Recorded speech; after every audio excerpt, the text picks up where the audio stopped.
more popular than any in the history of the Ultimate Fighting Championship.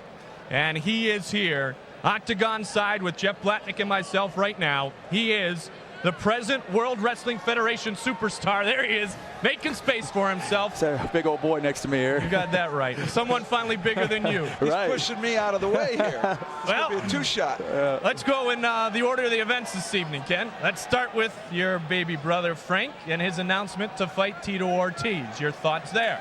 I think it's a good thing that he came out and defended his title. I know it's been a while since he's come back and defended it.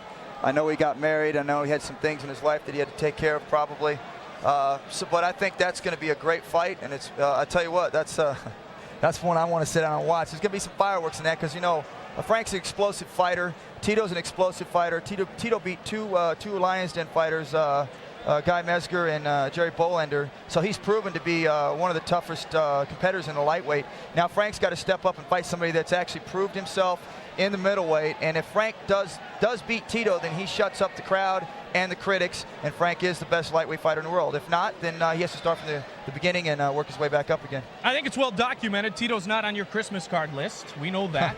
I think it's also well documented that Pat Miletich isn't on Mikey Burnett's Christmas card list. You know, in a fight business, you almost have to do some things that are not really in character to get what you want. I think Tito's had to do what he had to do to get to where he's at, understandably, but there's some lines you just don't cross. And I had and let him know which line he doesn't cross. I have respect for Tito as a fighter and as a person, but I think he went overboard when he pulled out that shirt. I don't disrespect anybody that comes from anybody's camp, and I may talk some, talk some trash here and there. There's nothing wrong with that. The little fire and guns and things like that. All that stuff is great. It sets up for more fights in other places. But I think there's a line that has to be drawn in our profession that, you know, there's some things that you just don't do. And one of those things he did, and then I had to draw the line. And like I said, I don't hate Tito, but there has to be a line drawn. And I think I drew that line. And if he crosses over it again, I'll do the same thing.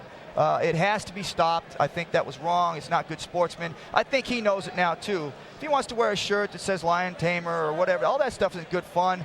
Obviously, we don't like it, but it does set up for interesting fights.